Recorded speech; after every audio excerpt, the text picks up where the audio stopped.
En 2026, 3 prophéties bibliques sont en train de s'accomplir. La troisième est la plus cruciale.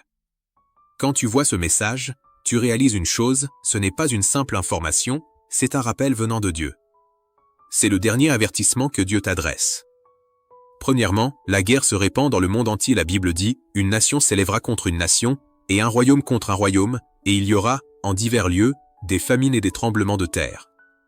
Tout cela ne sera que le commencement des douleurs. Matthieu, chapitre 24, versets 7 à 8. Ukraine, Gaza, Israël, Soudan, RDC, Myanmar. La guerre n'est plus l'affaire de quelques pays, elle brûle en même temps dans différentes régions du monde. Menaces nucléaires, haine, représailles, massacres se rapprochent pas à pas de toute l'humanité. Ce n'est pas une coïncidence, ce sont les prophéties que le Seigneur Jésus a annoncées qui sont en train de s'accomplir. Deuxièmement, les catastrophes s'accélèrent, la crise alimentaire apparaît. La Bible dit, il y aura des signes dans le soleil, dans la lune et dans les étoiles. Et sur la terre, il y aura de l'angoisse chez les nations qui ne sauront que faire, au bruit de la mer et des flots. Luc, chapitre 21, verset 25. Chaleurs extrêmes, inondations, tremblements de terre, tempêtes se produisent simultanément sur différents continents.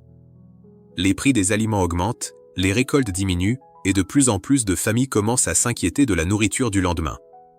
Dieu est en train d'ébranler le sentiment de sécurité de l'humanité, non pour détruire, mais pour réveiller. Troisièmement, le jugement approche, la porte de la grâce va bientôt se fermer. La Bible dit, quiconque ne fut pas trouvé écrit dans le livre de vie fut jeté dans l'étang de feu.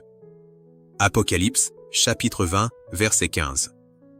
Le véritable danger n'est pas la catastrophe, mais que ton nom ne soit pas inscrit dans le livre de vie. Le Seigneur reviendra. Sa venue ne provoquera pas seulement des bouleversements dans le monde, elle séparera ceux qui appartiennent à Dieu de ceux qui ne lui appartiennent pas. Si ces paroles te touchent, écris dans les commentaires, « Seigneur, ouvre mes yeux spirituels ». Partage ce message avec ceux que tu aimes, peut-être qu'ils ont besoin d'être rappelés à Dieu à ce moment précis. Veux-tu vraiment comprendre l'Apocalypse?